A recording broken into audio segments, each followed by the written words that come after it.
जय हिंद एवरीबॉडी, स्वागत है आप सभी लोगों का the tutors academy YouTube channel पे।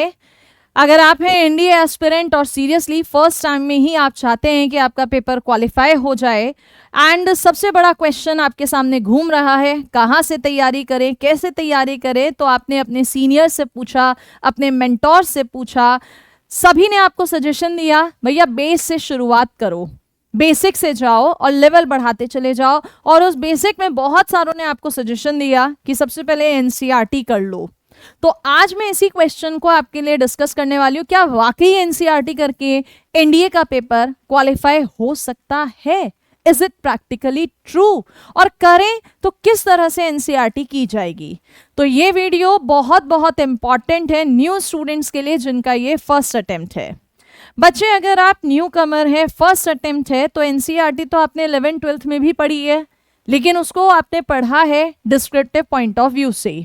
मल्टीपल प्रैक्टिस एक्सरसाइजेस हैं वहां पर जिनसे वो कंसेप्ट्स आपके दिमाग में बसते हैं।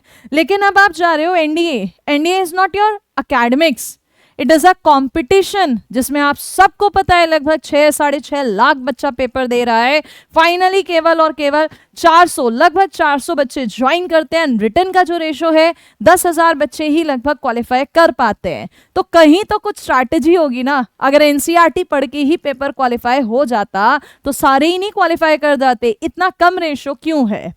तो यस बच्चे, द आंसर इज एनसीईआरटी पढ़कर एनडीए का पेपर क्वालिफाई हो जाएगा। There is no surety. NCERT किस लिए जानी जाती है? आपको सबसे पहले यह जानना जरूरी है। एनसीईआरटी जानी जाती है कि वो सारे बेसिक्स कंसेप्ट्स को कवर करते हैं इन अ कॉम्पैक्ट फॉर्म। आपने देखा होगा एनसीईआरटी में तो इटैलिक्स में या आपका रेड कलर, ब्लू कलर में आपके जो ये पॉइंट्स रहते हैं, कंक्लूजन्स रहते हैं, वो कंक्लूजन्स आपको वहां उन किताबों से उठाने होते हैं। लेकिन अब अगर केवल और केवल वही कंक्लूजन्स आप उठाओगे तो मैथ्स जैसे सब्जेक्ट में, हिस्ट्री जैसे सब्जेक्ट्स में या ज्योग्राफी जैसे सब्जेक्ट्स में जब तक उनकी बैकग्राउंड नहीं पता होगी तब तक तो वो आपके दिमाग में फिट होने वाले हैं नहीं। इसीलिए मैं आपसे कह रही हूं, अगर आप 12th कर चुके हैं, पास आउट हैं या 12th में हैं, तो एनसीईआरटी तो आप अपने स्कूल में भी कर ही रहे हैं। अभी कॉम्पिटिटिव स्पिरिट के लिए सबसे पहले उठाइए कोई भी ऐसी बुक जो इस कंपटीशन के लिए ही बनी हुई है, ठीक है? उसमें आप चाहें तो आप शुरुआत आर.एस. अग्रवाल से कर लीजिए, पाथफाइंडर से कर लीजिए या किसी भी बुक से जो आपकी टारगेटेड है कॉम्पिटिटिव एग्जामिनेशन को लेकर। इसमें भी मैं सजेस्ट आर.एस. अग्रवाल को करूंगी। रीजन इज दैट क्योंकि उसमें ना बहुत सिंपल लेवल के क्वेश्चंस हैं। पहले आप उनकी प्रैक्टिस पर आइए, धीरे धीरे आप लेवल को बढ़ाते चलिए एंड उसके बाद वो बुक्स कवर कीजिए जिसमें आपके नंबर ऑफ क्वेश्चंस ज्यादा हो, केवल पीवाईक्यू ना हो, ये ध्यान रखिएगा, ठीक है? और जब उसे कर लें आप एक शॉट में, एक बारी में, देन आप उठाइए एनसीईआरटी को, क्योंकि आप वहां कर चुके हो। अब एनसीईआरटी को उठाओगे तो उसमें जो वो थ्योरी में पॉइंट्स लिखे हुए हैं उन्हें आप रिलेट कर पाओगे। अच्छा, ये पॉइंट है, हाँ, इस पर भी क्वेश्चन आ सकता है। This is a correct approach to read the NCERTs, specially NCERT maths in the competitive examination. Practice करिए पहले आप किसी भी किताब से, आफ्टर दैट कंपाइल कर लीजिए और देन एनसीईआरटी को स्टडी कीजिए ताकि वो जो रिजल्ट्स हैं, वो फैक्ट्स हैं, उन्हें आप रिलेट कर सके। अब नेक्स्ट क्वेश्चन आता है, क्या मैम ऐसी कोई बुक है मार्केट में जो पीवाईक्यूज के अलावा और प्रैक्टिस क्वेश्चन भी कवर करती है? तो यस, डेफिनेटली है। अगर मैं बुक्स में बात करूं तो सबसे पहले तो हमारी ही बुक्स हैं, आप लोगों ने देखा होगा फ्लिपकार्ट पर अवेलेबल हैं, आप सब परचेस कर सकते हैं। जीएस, इंग्लिश, मैथ, साइंस सभी की बुक्स हैं और इसमें पीवाईक्यूज नहीं, पीवाईक्यूज के अलावा कंसेप्शनल क्वेश्चंस कवर हैं, आपके थ्योरी पूरी कवर है।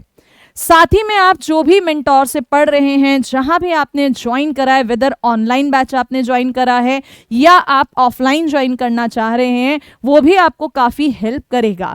अगर हम अपनी बात करें, हमारा ऑनलाइन बैच विराट 16 से स्टार्ट हो रहा है फुल कोर्स का, और अगर कोई बच्चा इंडिविजुअल कोर्सेज लेना चाहता है इंग्लिश और मैथ्स के, तो वो भी 16 अक्टूबर से स्टार्ट हो रहे हैं। ये आपके लिए बहुत बेनिफिट देगा क्योंकि हम जितने भी एक्सपीरियंस लोग हैं आपको according to the exam pattern पढ़ाते हैं और इसी में डेली की डीपीपी आपको मिलने वाली है 30 क्वेश्चंस जो आपके लिए बहुत बेनिफिशियल होंगी। साथ ही में अगर आप लोग चाहते हैं कि भैया यहाँ तो मैम ने अपनी बुक्स को प्रमोट कर दिया, मैम ने और कोई बुक तो बताई ही नहीं है, तो यहाँ पर एक बुक मैंने जो देखी है, नई बुक जो आई है अभी मार्केट में, जो मुझे अच्छी लगी आपके पॉइंट ऑफ व्यू से, ये आई है एस चांद पब्लिकेशन की NDA पाइनियर।